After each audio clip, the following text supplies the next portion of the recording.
Hey everybody, it's Safi and Marco, Dish Out on the Movies. Today we are reviewing last night's Masterchef episode, season 15. This was episode 8, and it was called something like Recipe Telephone. It was called episode 8. Episode 8, but it's Recipe Telephone. It was called episode 8. So the title is really not very good, because it really is. It just isn't any good. It shouldn't have been that. It doesn't fall into the game, the telephone game where somebody whispers something in another person's ear, and you go on down the line, and you see at the end of the line how alike or different the message was that was whispered all the way down from the beginning and to the end. If there is a difference and what the difference is, it's not. It just wasn't. It wasn't like that at all.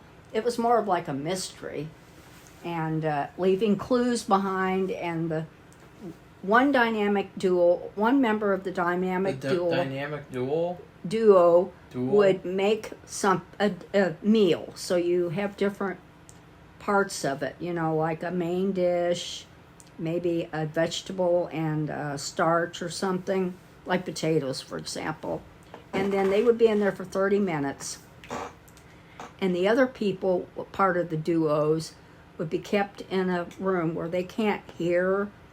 Maybe they could see what's going on, but they couldn't hear it.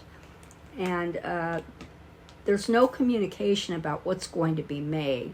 So that first person just goes and gets everything, thinks of something that person knows that he or she and his partner would do together, would know how to do together. And so at the end of the 30 minutes, they supposedly left clues behind. They started chopping or cooking somehow, and then the second half an hour, the second person comes in. There's no communication between the two groups. Like I said, second group comes in and they resume cooking the meal without knowing what it is, but by figuring out, by looking at the clues that, so to speak, left behind. Okay, now I want to do a review of the episode because... Well, that's just what the episode was about. Because to be honest... Well, no, I'm just saying I want to do a review of the episode because I didn't really think much of it, and there's not really a lot to talk about for me. I don't like it either. But the main thing that I want to talk about is that I don't like the challenge idea at all. No, I don't either. It feels like it would be a good exercise for a cooking school, or any type of school, because it gives you a perfect demonstration on what happens when, there's someone who has a vision and then someone else interferes with it. Because, there's a lot of other types of situations and things where someone else could have a vision they're really, strongly, that they believe in, and then someone else comes in and they change it because they don't understand it. And right. So that's what this exercise really shows, what can happen. And I don't think that it was a good challenge, and I don't think it was a good, anything, because they should be encouraging communication and not, creating a situation where, it's like, oh, well, these people aren't going to communicate. They're not going to get to talk about what dish they're making. I think that was a big mistake. I think that it would have been so much better to do a challenge like the wall challenge. And there was also another challenge, too, in Worst Cooks in America. And I think what happened is the judges would make a dish, and then they did a similar thing where one of the two contestants had to start the dish and then the other had to go finish it. But the difference is that they knew the vision and they knew the dish that they needed to make, whereas in this it's like they didn't know the vision, and so it suffered. And I think that it just was a failure from the beginning. It was a failure in conception, because there's nothing about this challenge that applies to real life. Like, you're never going to have a situation where let's say you're working in a restaurant and like you're locked up inside of a room and another person cooks a dish that you don't know anything about. Like, that never happens. You always see on Hell's Kitchen, like, you know, they talk about the dishes that they make beforehand. They practice making them, and then when they have their own menus, the teams talk about them all together with each other. You know, like, there's none of the... So I don't even like the concept of the episode. And as it was, I didn't really think there was anything interesting in this episode at all.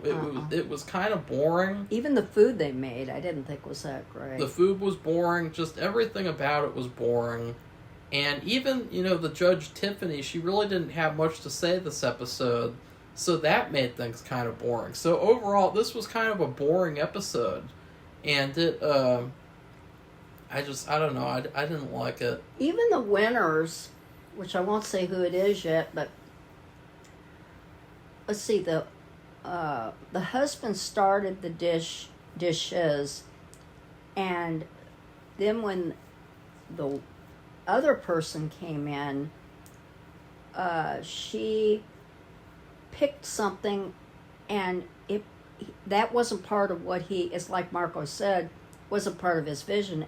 And he was going like, why is she getting that stuff?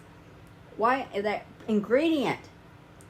We don't need that or something. And it ended up, she had a very good reason, and the judges actually praised the reason because it improved it. But it's just like Marco said, it wasn't the same vision.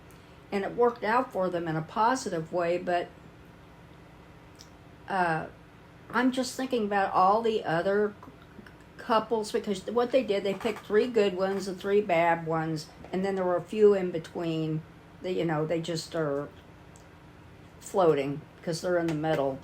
And I don't think on any of them, maybe the Asians and the... what is it? They're another married couple.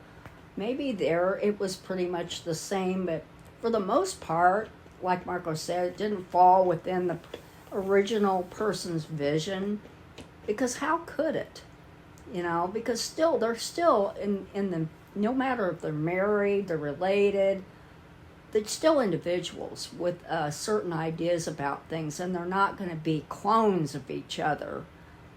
And no matter how well they know each other or whatever, or how good the relationship is, I just think it's a happy incident, or what is a happy accident? That it works out. That what their ideas at the end, it turned out to be okay. Yeah. I don't think it just isn't. I don't think it's normal. And I don't think there's anything about it that like helps them. Like there's no good lesson to take from that, except you don't fuck with someone else's vision, which is that's true. There's nothing positive to come from that. That's like a standard like lesson, you know, that like an idiot would know. So let's say they have a pair out there, they're married, and they end up being married for the rest of their lives, like 60 years or something, because on this show they didn't fall within the same vision in this stupid cooking task, that they're not compatible. I mean, that's just stupid. I just don't. Yeah, I don't like it. I didn't like it either. I didn't have a fun feeling, and the reward, besides not, you know, all the ones in the top 3, of course they got safe and got to go upstairs, but the winner actually gets to eat at each of the judges' restaurants for a meal, so they get 3 free dinners. So I that's a good thing, you know. Really? Well, sure, if they, you know, I didn't even know Tiffany had her own restaurants. Yeah, you and did. No, I didn't. Yeah, you did. I thought she was on other cooking shows, or she had her own show or something. I don't know anything, except for I've never seen or heard of her before. So, Well, so anyways, like, there was an incident that happened in the episode that was, very repetitive of another episode where one of the contestants, she said that she forgot her water from in the cooking room, the main room, and I think that's the one who passes out. And she was saying she felt dizzy, and then she was starting to pass out, and it was just clear she needed to drink some water, and so they had to do the whole like, oh no, I'm dizzy, I'm passing out. So they didn't have any water in that room? I guess not. Yeah, that's kind of weird too. And then the medic came in and gave her a glass of water, and it feels like, honestly, like this is becoming a problem, because there needs to be some kind of a discussion when you have multiple contestants, not really purposefully, but just not drinking water and making an effort to say, oh well, I'll just power through it. And there needs to be a discussion. Like, the judges need to take a moment to say, hey, like, just because you're working in a high-stress kitchen environment, that doesn't mean that you shouldn't be drinking your water. Right. And it doesn't mean that you shouldn't be hydrating. And so, we really want to see you hydrate. In fact, they could make a challenge out of that. They could make some kind of a challenge where, and I don't know, they probably have to make it more interesting, but just like every, 5 minutes you have to stop to drink water or something while you're cooking a dish. I don't know.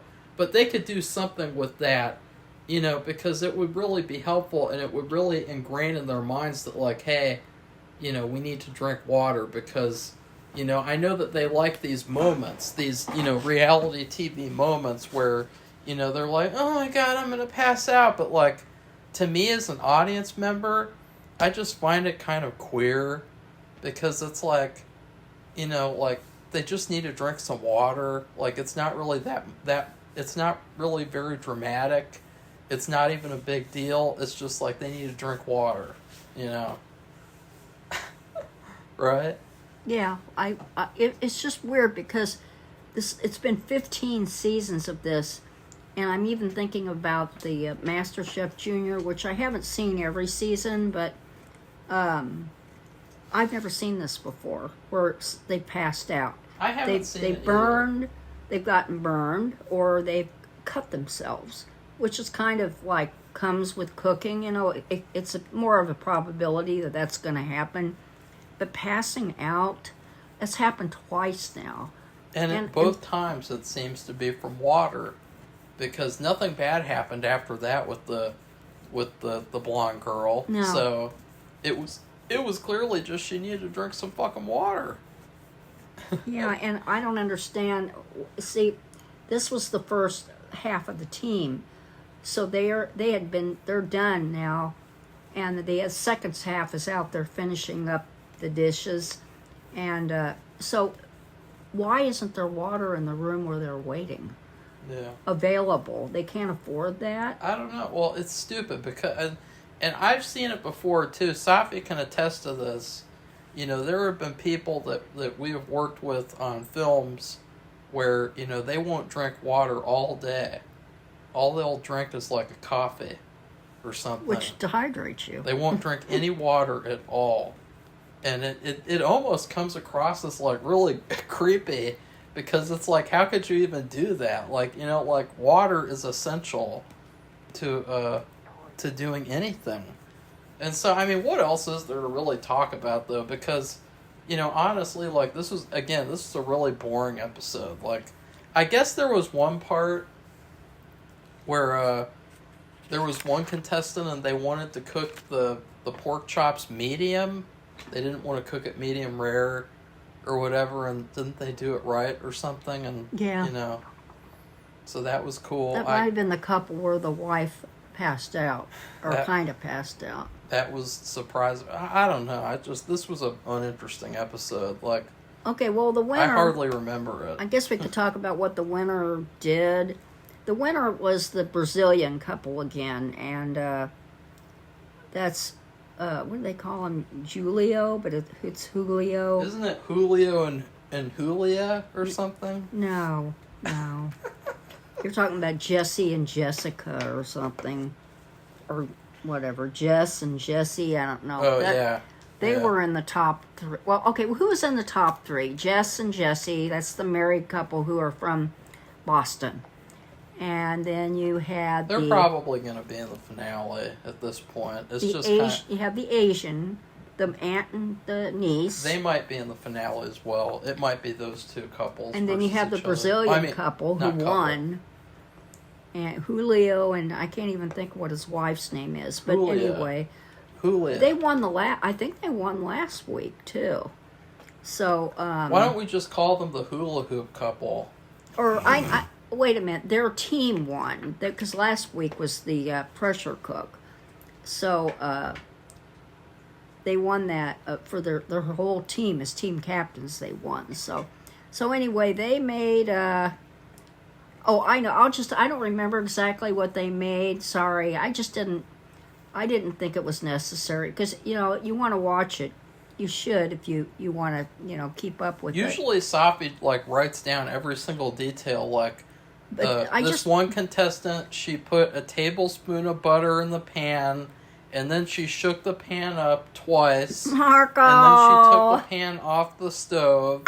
And that's what she does when she writes down notes for a review. Not for this one, but anyway. Because this one was boring. This is the one where the husband didn't have any a desire or design or plan to use mushrooms.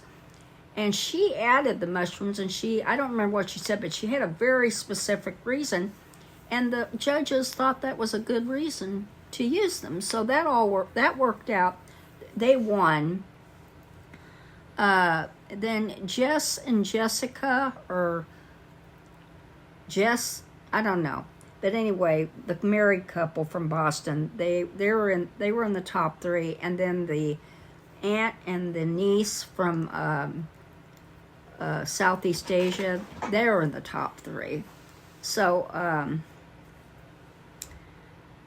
I know they made lobster. Lobster spaghetti. Yeah, lobster spaghetti. And I guess she did something, the aunt, she made the lobster. She did something, I don't know what she did exactly because I've never cooked lobster, but she did something, she cooked it in an unusual way, and they were surprised at how well it turned out because it wasn't a usual way of cooking something, which happened last week.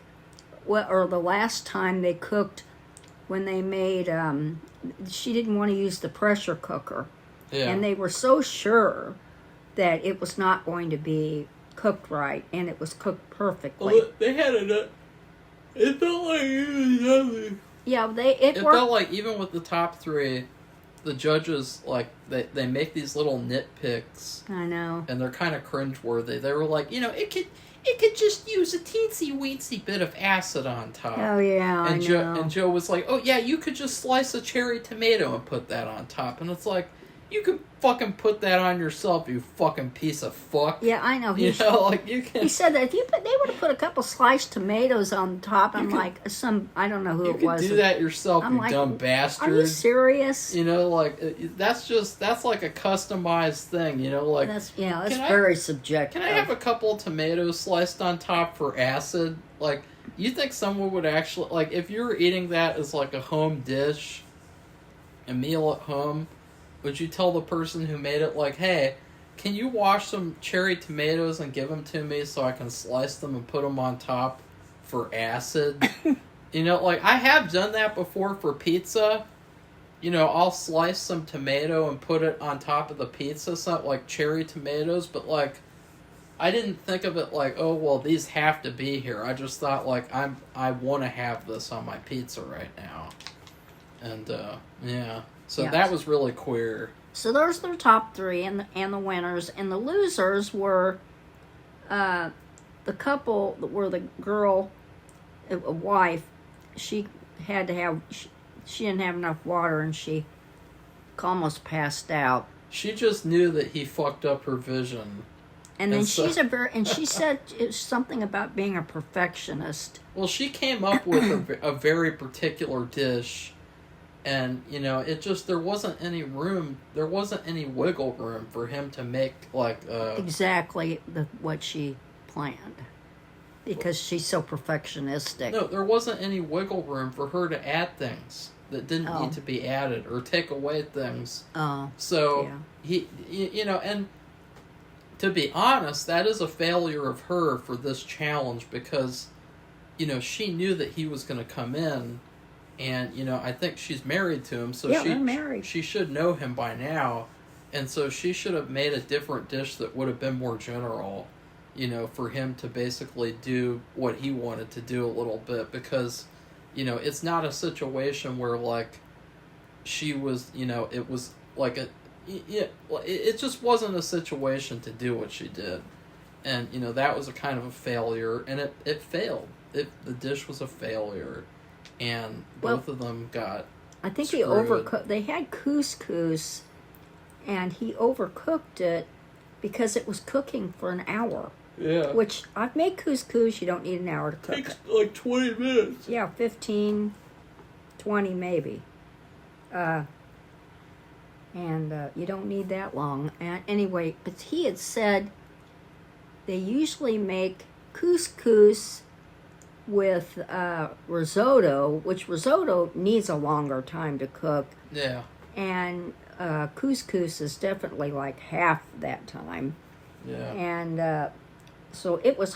So I don't know what that had to do with anything, because it wasn't that dish. And let's talk about Ryan, Kate, and Kayla, because it is very strange to me, because in MasterChef Junior Season 3, Ryan Kate was on another level. She was the greatest in town and the best around. And, obviously she wasn't as good as the guy who got into the Hey finale. everybody, it's Safi and Martha. I already said that. I already said that part at the beginning of this video. It was Masterchef Season 3. It is just me here. Okay, I know it's me Safi. because it's... Okay, so I just watched you saw it. episode 2. Safi and I and have I both gotta not say, seen this show the is same getting better one and season, better. And that was season 4. I think that now that I'm kind of over the big because slump they spoiled the winner. of oh wow, so I just I'm not this really was my interested first seeing it because of that. real introduction to this universe. I don't really now care. I'm kind of getting used to it. I'm getting she used was to really the good, characters and all that this type show, of stuff. I don't know. There's so something's this changed episode about was her, a lot where simpler, I guess, and she doesn't it did a great job of setting up elements of the season and kind of just being a lot more smoother. And I really enjoy the character of Dexter because he has this look about him and casual where, about what she's doing. on one hand, he kind of looks scary. He looks like he could be a scary guy to run into, and he, he tries to kill you. But on the other hand, as I said in my last part of this review, is that he's very nice and very normal. And she was the he's opposite, honestly where kind when of she was a kid, I didn't cool think that type she of was guy. very good. He's But now I definitely think that she's gotten better. an iconic she character came in, though, just by she had to the do vibe that basically he the gives whole off. dish, and she only And had so 30 minutes it's really to do interesting just so because she got screwed. He's definitely a lot older than he was when he started doing the show. I don't know. And he still has was a very confusing situation. And I emphasize that because they did the X-Files revival, and they brought back what happened to her? Mulder and Scully, and they both were terrible in the X-Files revival seasons. Both seasons. I'm Mulder, just thinking about that he got episode all this, where they had this Botox the or whatever, and his face looked like it was blown up, and he clearly acted like he didn't want to be there.